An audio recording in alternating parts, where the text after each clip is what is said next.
Assalamualaikum warahmatullahi wabarakatuh.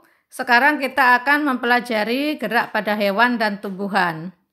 Gerak merupakan salah satu ciri dari makhluk hidup, dan gerak pada hewan antara lain mempunyai tujuan untuk mendapatkan makanan atau melindungi dari predator dan mencari lingkungan yang sesuai. Gerak hewan di dalam air, karena sifat air adalah mempunyai kerapatan dan gaya angkat yang lebih besar daripada di udara, maka hewan air dapat bergerak melayang dalam air karena adanya gaya angkat oleh air.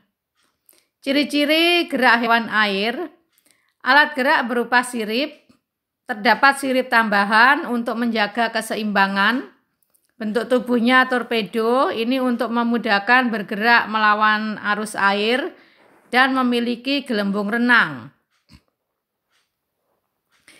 Gerak hewan di udara dipengaruhi oleh gaya gravitasi, sehingga hewan di udara harus mempunyai gaya angkat yang besar untuk mengimbangi adanya gaya gravitasi. Ciri-ciri gerak hewan di udara: mempunyai alat gerak berupa sayap. Sayap tersusun atas kerangka yang kuat tetapi ringan dengan otot yang kuat. Bentuk sayapnya melengkung, ini digunakan untuk memudahkan udara mengalir di bagian atas lebih cepat.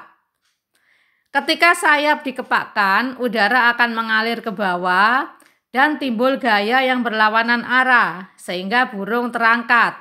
Ini yang dikenal dengan gaya aksi-reaksi. Gerak hewan di darat mempunyai otot dan tulang yang kuat, yang berguna untuk mengurangi inersia atau kecenderungan tubuh untuk diam dan menyimpan energi pegas untuk beraktivitas. Setiap hewan di darat memiliki struktur tulang dan otot yang berbeda. Perbedaan massa tubuh, struktur tulang, dan kekuatan otot akan menyebabkan perbedaan dalam kecepatan gerak. Contohnya, kuda yang memiliki kaki ramping akan mempunyai inersia kecil sehingga bisa bergerak lebih cepat.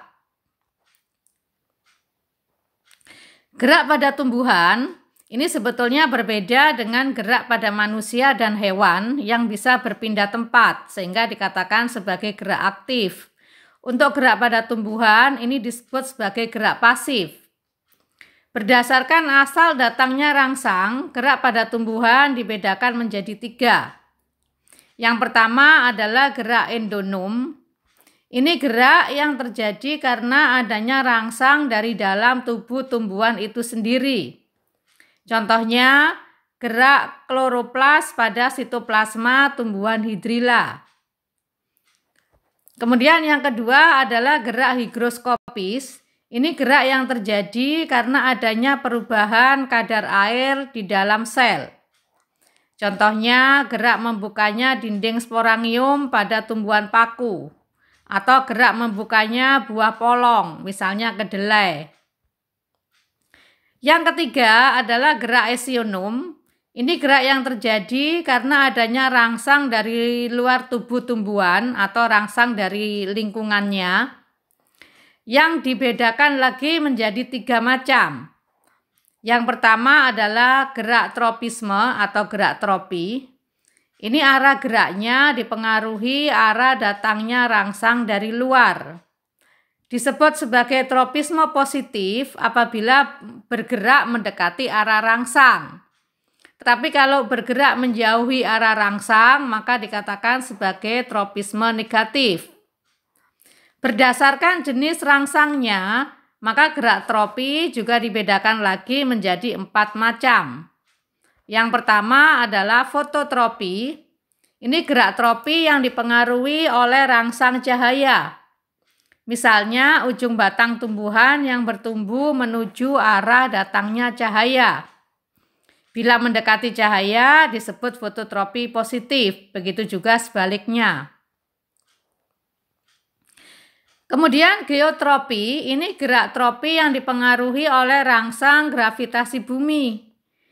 Misalnya akar tumbuhan yang menuju ke pusat bumi, maka disebut sebagai geotropi yang positif. Sedangkan gerak batang yang menuju ke atas atau berarti menjauhi pusat bumi, maka disebut sebagai gerak geotropi negatif. Tetapi kalau dilihat dari rangsangnya yang berupa cahaya, maka gerak batang disebut sebagai fototropi positif. Jadi tergantung kepada rangsangnya.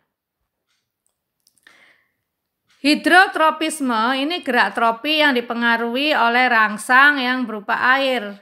Misalnya akar tumbuhan yang akan menuju ke arah sumber air. Tikmotropi ini gerak melilitnya sulur pada tempat rambatannya. Misalnya sulur labu atau markisa dan kacang panjang yang akan melilit di tempat rambatannya. Gerak tropi ini dikendalikan oleh hormon yang disebut hormon auksin. Jadi hormon auksin ini akan menyebabkan batang dan daun tumbuhan bereaksi positif terhadap cahaya atau akan mengarah menuju ke cahaya tersebut. Hormon auksin aktifnya dibentuk di ujung batang dan akan berkumpul lebih banyak di sisi batang yang jauh dari sumber cahaya. Sehingga bagian yang tidak kena cahaya akan tumbuh lebih panjang dan menuju ke arah cahaya. Yang kedua adalah gerak taksis. Ini merupakan gerak pindah tempat secara keseluruhan atau sebagian saja dari tumbuhan yang arahnya dipengaruhi dari sumber datangnya rangsang. Kalau rangsangnya berupa zat kimia, maka disebut dengan kemotaksis. Contohnya, gerak sperma tumbuhan paku karena adanya rangsang gula dan protein untuk menuju ke archegonium. Kalau rangsangnya berupa cahaya, maka disebut dengan fototaksis.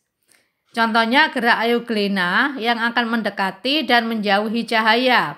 Karena Euglena memiliki flagel sebagai alat geraknya, dan juga memiliki reseptor cahaya. Yang kedua adalah gerak organel kloroplas di dalam sel-sel tumbuhan Elodea ketika sel tersebut disinari. Kemudian gerak nasti, ini gerak tumbuhan yang tidak dipengaruhi oleh arah datangnya rangsang.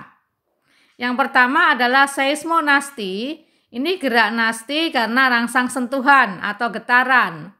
Contohnya, gerak pada tanaman putri malu yang akan menutupkan daunnya ketika disentuh. Kemudian gerak niktinasti, ini gerak nasti karena adanya perbedaan kondisi siang dan malam hari. Contohnya, gerak menutupnya daun lamtoro dan bunga merak pada malam hari, sehingga dikenal juga sebagai gerak tidur. Kemudian fotonasti, ini rangsangnya berupa cahaya. Contohnya mekarnya bunga mirabilis pada pukul 4 sore, sehingga bunga ini disebut juga sebagai bunga pukul 4.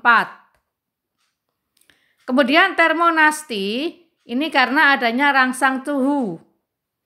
Misalnya gerak mekarnya bunga tulip pada musim semi karena suhu udara yang lebih hangat. Yang terakhir adalah gerak nasti kompleks karena adanya pengaruh dari beberapa jenis rangsang. Contohnya gerak membuka dan menutupnya stomata pada daun karena adanya rangsang air, cahaya, dan suhu. Demikian pembahasan kali ini. Semoga bermanfaat. Mohon maaf atas segala kekurangan. Kita akhiri. Wassalamualaikum warahmatullahi wabarakatuh.